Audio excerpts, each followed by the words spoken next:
Yeah, man, you see, it shouldn't even be a big exposure when it comes to Kendrick knowing in 2011 that Drake had Ghostwriters. And by the way, how's everybody doing? Hope everything is good. Man, I just want to throw a little bit of something personal, but I'm back in effect, you know what I'm saying?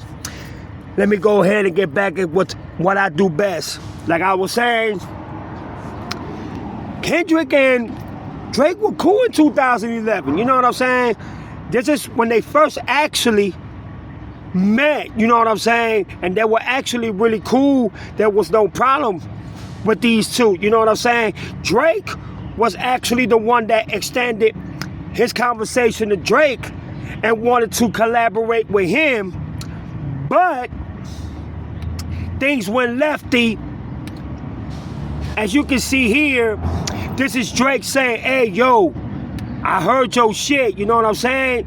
And Drake was like, yeah, I'm working on some shit. So they were basically saying, man, we should go ahead and do something together. And Drake was like, yeah, you know what I mean? When I go ahead and get back from the BET Awards or whatever, we should get back. I should get back, you know what I'm saying? And we should collaborate and do some work together, man. I know when we do something, it's gonna be raw, it's gonna be extraordinary. But as time went on, Kendrick started noticing some patterns and some things that was along Drake lifestyle that he just ain't feel comfortable in, and just the accountability and liability of Drake. You know what I'm saying? And this is how it all started. Drake called me and said he had a beat that 40 did and wanted me on it. Told me to do what I feel on the record.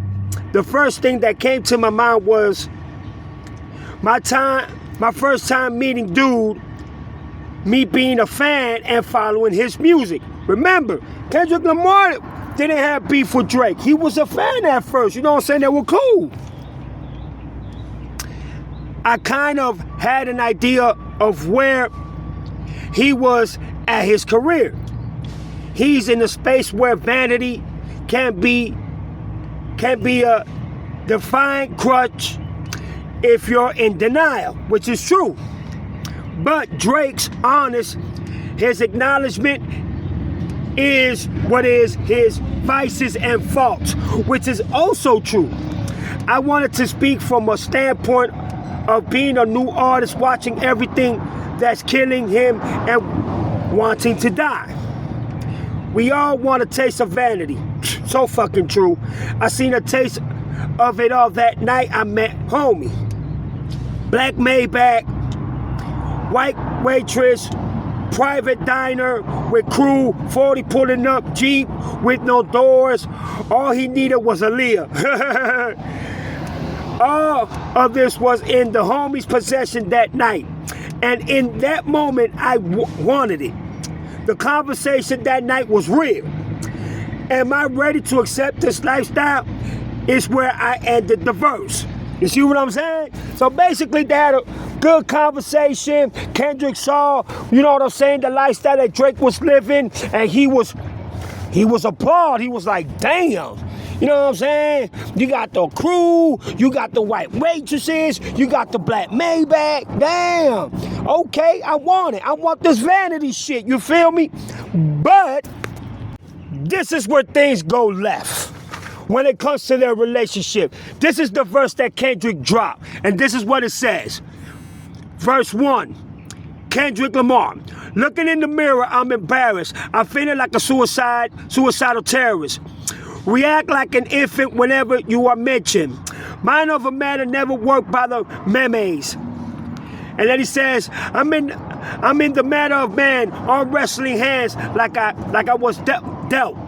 When I said the music business was all I needed, when I got it, I was greeted by an alien that said last year that she slept with a Canadian that gave him an addiction that keeps him in Mercedes Benz. Bright lights and Rihanna is a lady friend. My vice is similar. Women love when you're my type and you're winning from everything that you're palm right. Put her in the Palms Hotel, Sin City. Devils in the Dress, Platinum Channel. Live, the ambience of all cars, the audience once they said I would do it. So instead of a verse being read, I'ma go and get some head off the strength of my music. Kendrick's lyrics, unbelievable.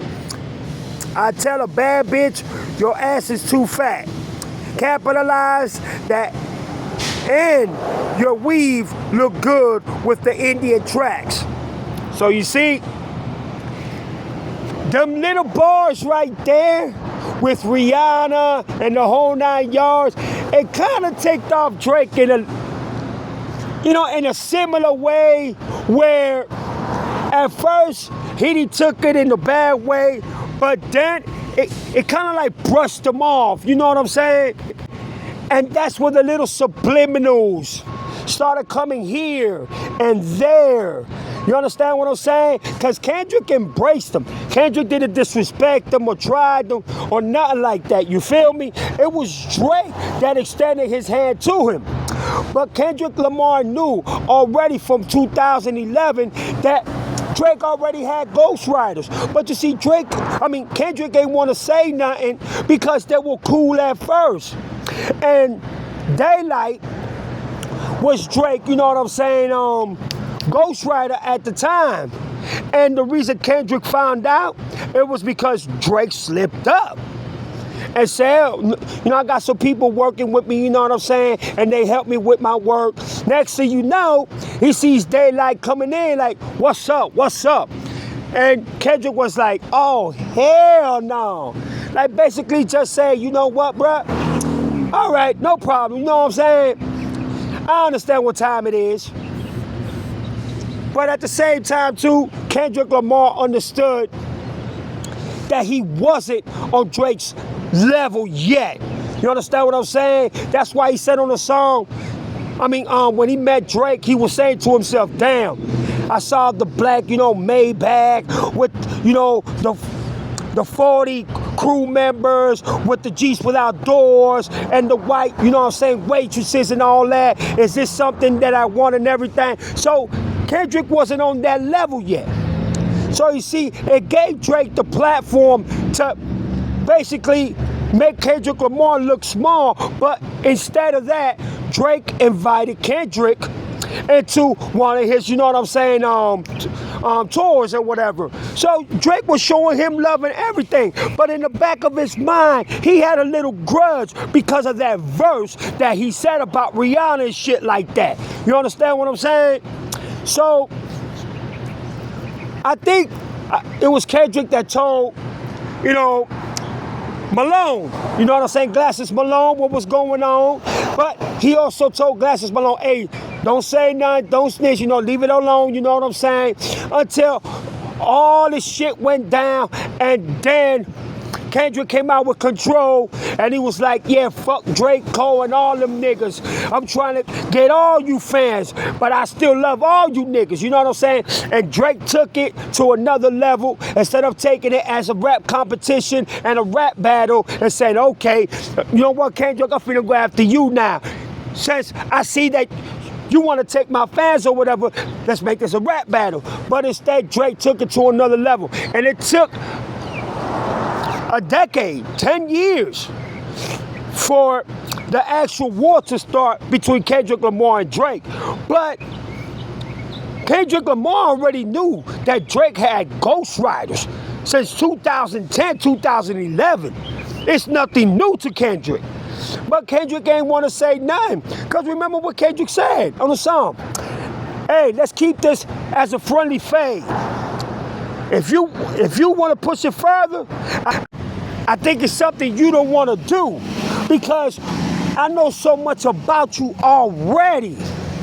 So if I expose you and put you out there, I'm going to fuck you up. I'm going to go ahead and make sure that I eliminate you, because that's not the only thing that Kendrick knew about Drake. Why you think he came out with that verse? But there's other songs subliminally that is talking about Drake, but he doesn't name Drake by name. Well, come on, Kendrick knew all this way before all this actual beef came to be known to the world and, by name calling and the whole 9 yards. Kendrick strategized all this. Kendrick planificated all this. Why? Because he knew that Drake was going to go ahead and do that. What Drake does to everybody. You know what I'm saying? At the ending of the day, and Drake thought that he was going to beat Kendrick, and he gave him a chance. That's why he took 17 days without responding. He was giving him a chance. Why? Because he was strategizing everything from 2011 to this point. And guess what? Kendrick Lamar fucking annihilated, destroyed, exposed, just discombobulated Drake's empire completely. Why you think Drake did not want to actually collaborate with Kendrick Lamar in certain aspects? Because he knew that Kendrick Lamar was a way better rapper than him. He knew so. He knew that Kendrick Lamar ain't had no ghostwriters. He wrote his shit straight from the brain. And he knew that Kendrick knew what time it was. You understand what I'm saying? So that's why Drake minimized the situation. But once Drake thought, you know what, he ain't gonna respond back, he ain't gonna say nothing to me, he took off. And that was Drake's biggest mistake, because he should have known that Kendrick knew everything about him since 2011. He should have known. And Kendrick liked him. Why do you think Kendrick said, I don't like Drake when he act tough. I like Drake with the melodies. You know what I'm saying? That's basically saying he liked that, Drake that sing to the woman in the whole 9 yards, that keeps it real fancy and cool. But when it comes to that tough, acting, character, nah, bro, I gotta put you out there, because now you disrespecting me for real. And that's how the whole outcome came about. You know what I'm saying? If Kendrick was to say, he'll say it better than me. But that's how this whole piece started, and you see the ending. You see the outcome of it all. Kendrick fucking annihilated this dude. But you know what? I'm gonna cut this video short, because there's even more to what Kendrick knows about Drake that he could have said about Drake that he didn't have to. Why? Look at the outcome, y'all. But don't think that Kendrick don't got more to expose about Drake, because he sure does. This is just a little bit of what he exposed about Drake. Remember, he has 1 + 2 + 3 + 4 + 5. Yeah. Exactly my point. So, and ain't even no point of Kendrick Lamar even dissing this man no more, because Drake ain't got nothing for him. Drake knows if he comes after this man, he's done again. This your boy Chico Black. Y'all tell me what y'all think about this whole ordeal. And man, of course I knew that Kendrick Lamar knew. And Kendrick Lamar knew that I knew, and others knew, that this man had ghostwriters all along. Come on, man. How you not know this? You know what I'm saying? Meek Mill exposed this in 2015 with Quentin Miller. Kendrick Lamar knew this way before Meek Mill and Quentin Miller. What does that come to tell you? Kendrick Lamar is a strategist. He's a prophet. He's a calculator. He's a planner. He knows exactly what he had to do, and he won for sure.